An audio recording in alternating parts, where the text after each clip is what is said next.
आइए दोस्तों, आज हम numpy के फंक्शंस को यूज करना देख लेते हैं। चलिए शुरू करते हैं। आइए दोस्तों, अरेंज फंक्शन का यूज करके हम 1D अरे क्रिएट कर लेते हैं।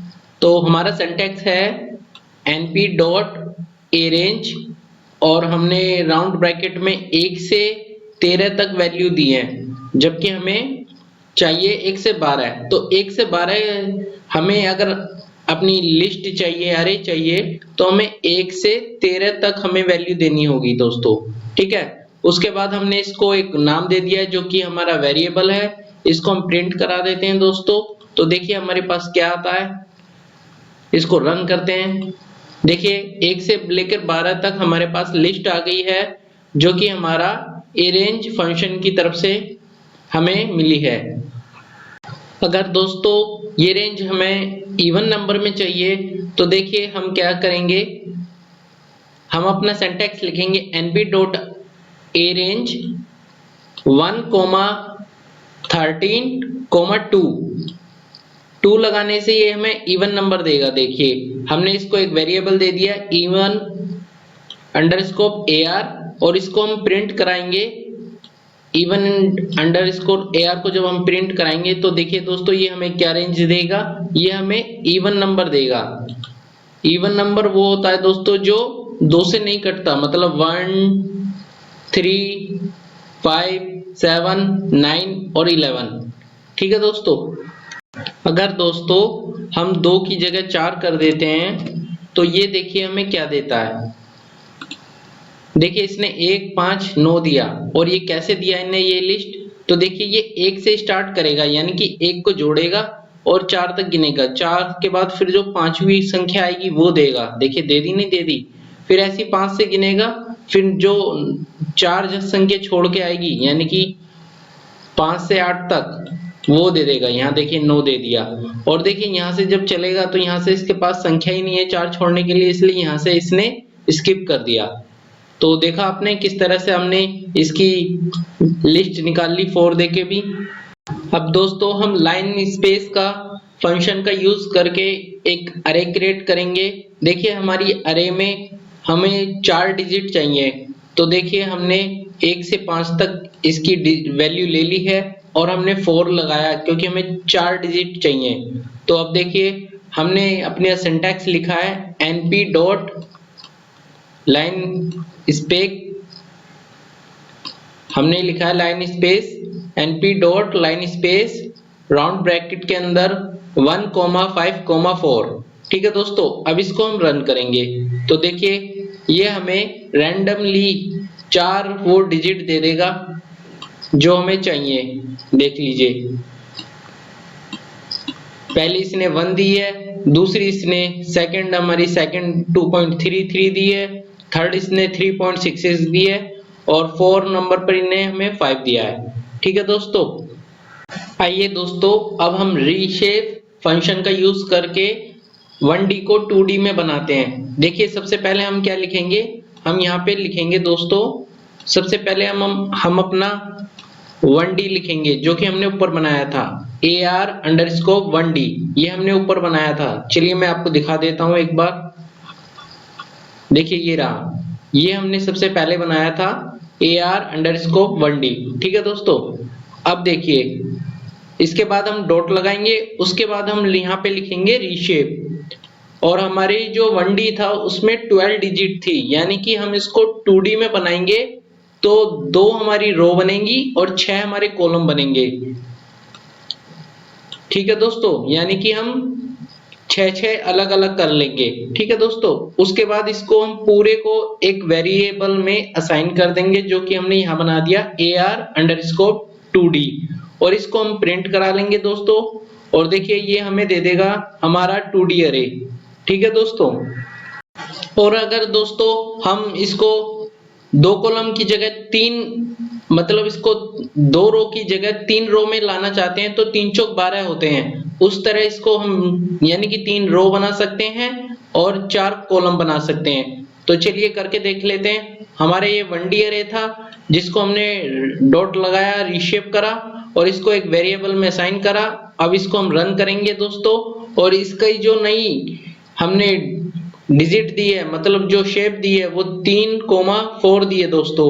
यानी कि अब देखिए हमारे पास क्या आने वाला है, इसको जब हम रन करेंगे तो देखिए पहले ये हमारे पास दो दो रो और 6 कॉलम में आया था। अब हमारे पास ये 3 रो, देखिए रो ये होती हैं 1 2 और 3 और कॉलम हमारे ये होते हैं 1 5 9 2 6 8, जो ये सीधे होते हैं ये हमारे कॉलम होते हैं दोस्तों। ठीक है,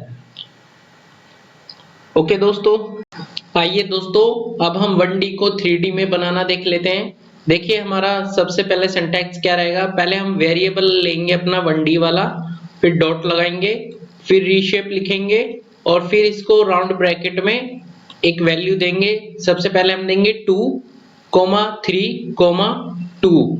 ये जो पहला 2 है ये दोस्तों इसको 3D को दर्शाएगा और ये जो सेकंड 3 है ये हमारा 2D को दर्शाएगा और लास्ट में जो 2 है ये इसको 1D को दर्शाएगा, मतलब दर्शाएगा, दिखाएगा। तो अब इसको हम प्रिंट करा लेते हैं दोस्तों और इस पूरे को हमने एक वेरिएबल में स्टोर कर लिया है जो कि ये है AR_3D। अब इसको रन करते हैं दोस्तों, देखिए हमें क्या मिलता है। देखिए हमें 3D मिल गया है दोस्तों। ठीक है दोस्तों,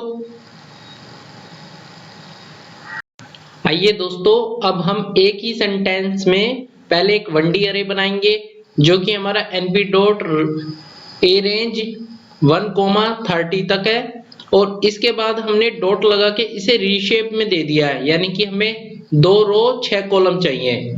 ठीक है दोस्तों, और इसको पूरे को हमने एक वेरिएबल में साइन करा दिया AR में और AR को हम प्रिंट करते हैं दोस्तों। तो देखिए हमें क्या मिलता है, तो देखिए हमें 2 रो मिली हैं और 6 कॉलम मिले हैं। और इसी तरह दोस्तों आपने ये वाला जो देखा होगा जिसे हमने 1D को 3D में बनाया था, तो यहाँ पे हमें क्या मिला है दोस्तों, हमें पहले 2 कॉलम मिली हैं, मतलब 2 रो मिली हैं। ये देखिए ये 2 रो हैं बड़ी बड़ी। ठीक है, उसके बाद इसने अंदर 3 रो दिए हैं, देखिए फिर 3 रो दिए हमें यहाँ पे अंदर, और उसके बाद लास्ट में क्या है, ये 2 कॉलम है, ये कॉलम को दर्शाता है। ठीक है दोस्तों, और इसमें भी सेम ऐसे ही हुआ है, 2 रो दिए हैं देख लीजिए और 6 कॉलम दिए, तो कॉलम ऐसे हैं हमारे। ठीक है दोस्तों,